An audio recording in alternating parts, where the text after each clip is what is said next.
Assalamu alaikum ve rahmetullahi ve berekatuhu. Huzurunlarda duala Allah Taala'nın 99 güzel ismi bilen. Tayarlıgıcı Muhammed Emin Hacim. Mikrofon aldıda Seyyid Ahmet Abdülhamid. İzahat. Avazlık nüshasını muşu isimda YouTube kanalından izlep anlayalaysiz. Sanayi Demirci'nin şu namlıq əseriga asasen toluqlap rətləndi.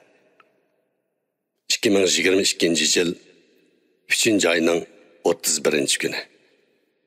Bismillahirrahmanirrahim. Kiriş söz. Bendelerini dua qilishga ündepli qalmasdan, qandaq dua qilish ve qaysi usulda dua qilishni ügetken mihriban Allah'a cheksiz hamd sanolar bo'lsin. Bütün dunyoga rahmat qilib avatilgan, ümmetining cho'ng kichik jimi ishlarida ulgi bo'lgan ve ta qiyomatgacha sunnatlari bilan yo'limizni yo'ritgan payg'ambarimizga durud ve salamlar bo'lsin. Allah Taala mundaq deydi: "Velillahil esmaul husna fad'uhu biha." Allah Taala'nın güzel isimleri var. Allah'a şu güzel isimleri bilen dua qilinglar. Sure A'raf 180. ayetning bir kısmı. Ebu Hüreyre raziyallahu anhu Peygamber aleyhisselam'dan mundaq rivayet kılıdı.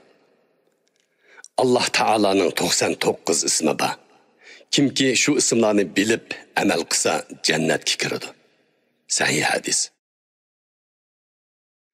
İnsan ruh ve maddedən tərkib tapqan bir canlıq. Bu iki tərkibinin özgü xas ozuqları ve ihtiyacları var.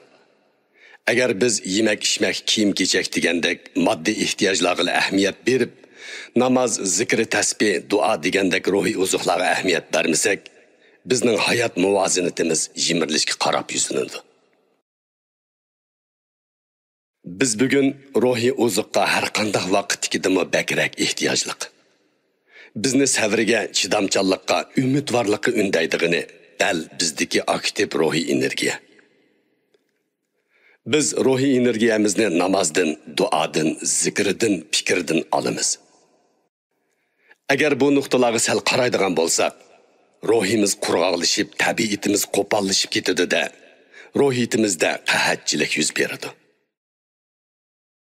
Biz muhojiratdagi qarindoshlarımızın bu ehtiyojini ko'zda tutib, mazkur risolani tayyorlab huzuringizga sundik. Ulug' Allah Taala'dan bu arzimas amgikimizni qabul qilishini o'tinamiz.